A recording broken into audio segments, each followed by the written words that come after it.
Hi there. We're working on a logo, so therefore that's why the background. I wanted to talk to you guys about fear, about, the fear of failure. And, yeah, for some of you guys, there's a fear of succeeding. There's which is greater, my fear of success or my fear of failure? Because both of them carry with them an element of the unknown. Actually, the fear of success carries a bigger unknown because you really don't know what you're going into if you succeed and go into the next whatever it is. Could be the next speed, could be being certified and being out and working instead of sitting in school every day. You're actually doing the same thing still every day. You're taking it down, you're typing it or getting it out. I love it. Typing it up, kids. That came back from the 70s and 80s before we were truly into the era of computers. But you take it down, you get it out. That's what you do.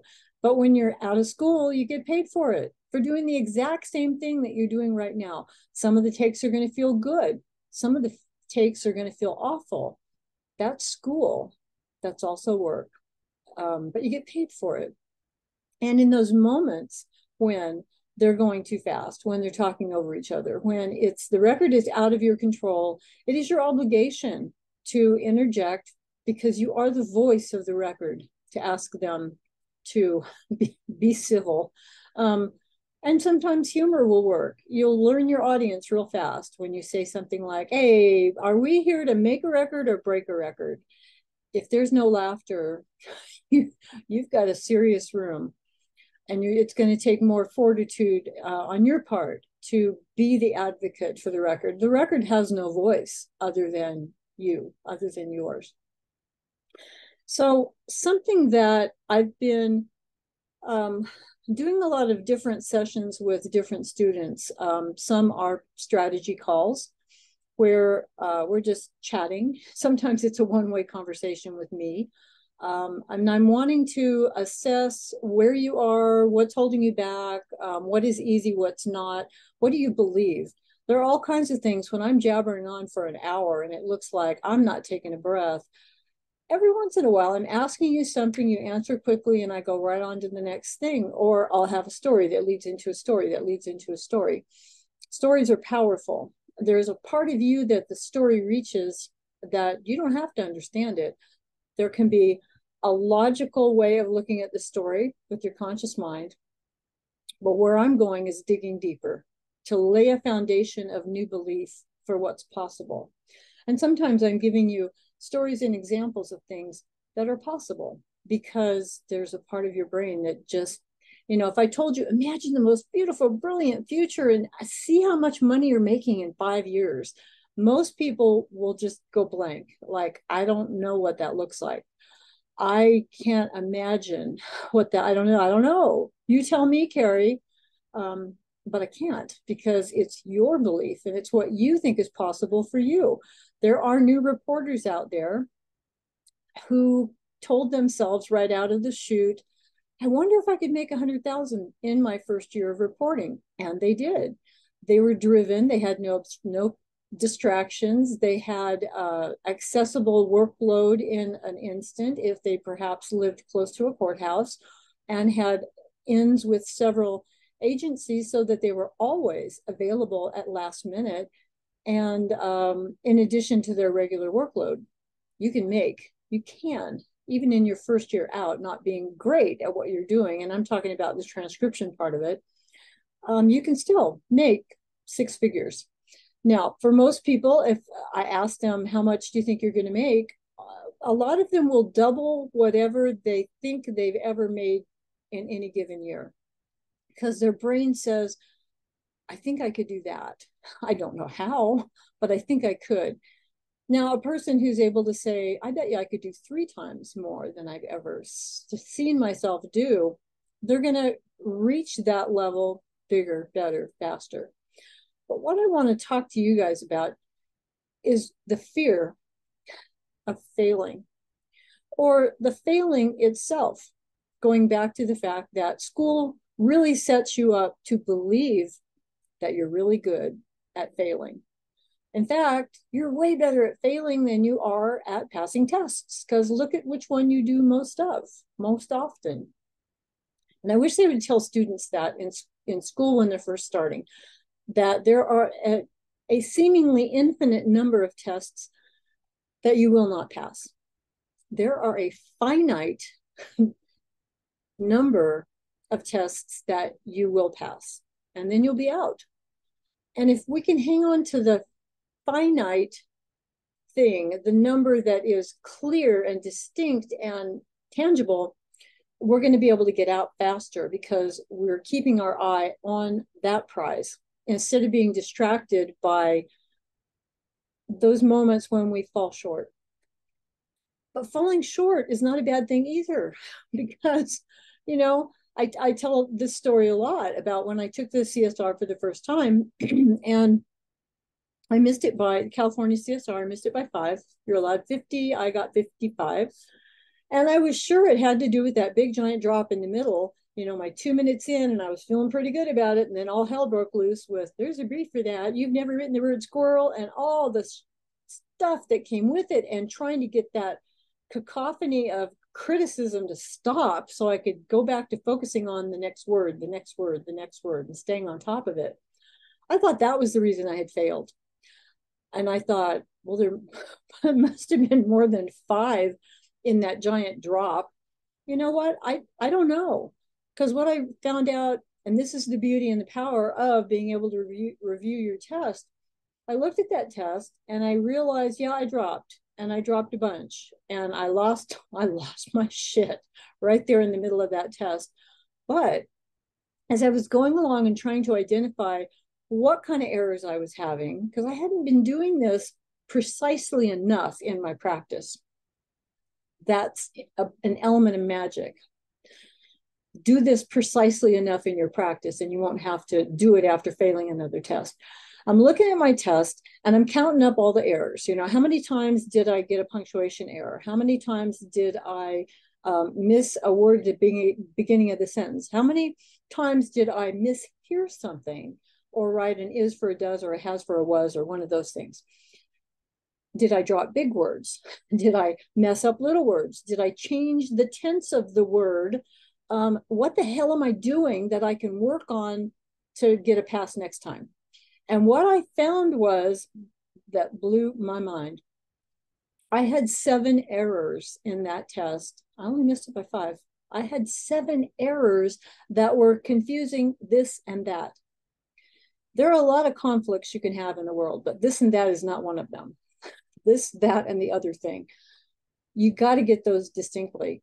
And I got so angry with that part of me that was being lazy. That wasn't either, I wasn't hearing it properly, I wasn't distinctly capturing the audio, or I had a lazy or an overactive thumb.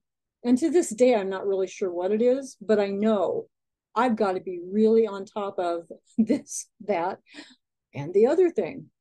So I made myself deliberately, for probably, it was like 2 or 3 weeks, I made myself deliberately not use a brief for this or that, and to not use it in a phrase. That every time I heard the word this or heard the word that, I wrote it out. THIS, THAT. You don't like that? You don't like that? Well, then listen for it more carefully. And when you've proven to me that you're listening for it, your thumb is behaving appropriately for it, then we'll go back to trying to use the briefs, because you're not paying attention, Carrie. This one thing, you could have messed up the whole rest of the test. That one thing would have given you a pass, and it didn't. And that cost me another 1.5 years, because back then the tests were only every 6 months. So it would be another year and some time before I passed. I passed on the 3rd try. And that was money. That was money I could have been making, but instead I was sitting back in school. Not only not making money, but paying for the opportunity to sit in school and feel really bad about myself. So what does this have to do with fear? Because I wish somebody had asked me way back then, aside from, being really vigilant about reviewing your practice tests and really knowing what your weaknesses are, really knowing what your strengths are, and playing to those, accepting them for where you are. You cannot arise from a problem if you just keep doing the same thing. And so seeing it will change everything. The awareness of it will change everything. But what I wish that someone had sat down and asked me, and I've been asking a lot of students this lately, so try this one on for size. I want you to take a deep breath. Breath is powerful, and let it out. Let it all out. We don't breathe deeply enough, and we don't let it go enough. And I'm not talking about just when we're reporting. I'm talking about every minute of every day. When you see something unusual, when something resonates with you, when something occurs to you, when you have a thought you've never had before that you go, oh, take a deep breath, pull it in, and let everything else go that doesn't belong there anymore. Whatever just came in, let the thing it's replacing go. You don't need it anymore. You've been given new information, a new upgrade, a new kind of a reboot in that moment, and you can let what it's replacing go because it's more powerful. It's like, upgrading a version of you or a piece of a thought pattern of you, but it's powerful. So take that deep breath in and let it out, even with a sigh, because it will reverberate your lungs and your chest. And that is where a lot of the anxiety and the tension is literally trapped in the tissues of your body. If you can sing, even poorly, it doesn't matter, who cares? Make your body vibrate from the lungs out, down your arms. It will free up a lot of the neuropeptides, which is where the anxiety and the stress is trapped. Trust me, stress and anxiety and panic did not come into your life because of the first steno test that you took. It was there long before. It was trapped in your body. And what you're feeling when you start having anxiety and test panic is it's your body recognizing a feeling of uncomfortableness, of fear, of unknown, of worry. And it will trigger you and the chemicals to be released in your body to try to get your attention that something is wrong. Something doesn't feel right. Well, nothing ever feels right when we're getting ready to take a test, of course. But once we start realizing that's what's happening, we start being in control of the moment instead of that thing overtaking us, because it's not the thing overtaking you. It's the rush of chemicals in your body, and then you feeling overwhelmed by it because you don't know where it's coming from. You don't know what it is. You don't have a name for it. You don't have a way to get rid of it. And that's one of the things I'm kind of really good at. And in a lot of different ways. Doesn't have to be hypnosis. Doesn't have to be coaching. There are just a myriad of ways that we can get on top of those things. The most powerful one is being aware that that's what's happening for you. So I want you to, in that state of having your eyes closed, if you've opened them up again, close them, take a deep breath and let it go. And I want you to ask a part of you, deep inside you, a part that is part of you. I want you to ask it this question. Is there any reason why I should not be out of school already and passing the tests that I need to get out in the field and work? Is there any good reason why? Fill in the blank. Some of you are at lower speeds, and so I would suggest you form that question as, is there any reason why it would be beneficial for me not to pass the test and go into the next higher speed level? Is there any reason why It's a good idea. Is there any reason why it would be beneficial for me not to pass the test that I need to pass next, that I want to pass next? Is there a logical reason? Is there an illogical reason? Is there a rational reason? Is there an irrational reason? Is there any reason on the face of the earth why it would be in your best interest not to pass?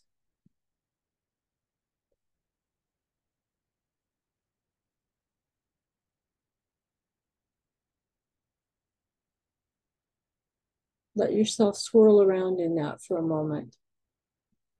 Doesn't matter if the answer that comes up makes any sense or not. On some level, it knows exactly what it's talking about. And for some of you, the answer will be a clear, well, hell no. There's no good reason why I shouldn't pass. Okay, then we need to attack that in a different way. Good, good. Is there a reason why I shouldn't pass? Why it would be better for me to not pass? I've had people tell me I haven't paid my dues yet. I'm not as good as other people yet. So if I passed, then I would be in an environment that I'm not ready for yet. So it's better that I don't. I don't know what's coming next, but I know what school feels like and I know what failing feels like. And so that's where I think I'm most comfortable for now. We got to hook up some money that you're losing with those kind of beliefs because they're honest beliefs. That is maybe what's holding you back. One of the things I like to dig into with students and reporters is to ask them, wonder where that fear came from. Wonder where that thought came from. And for some people, they have lived lives of having such high bars and standards set by the world around them that they just always couldn't quite succeed. And so that became the pattern. That became the normal. If you're the kid in the family, that no matter what you do, it never turns out right. You never just go, I did that and it was brilliant. Yay, let's celebrate. That may have been an experience that you never had.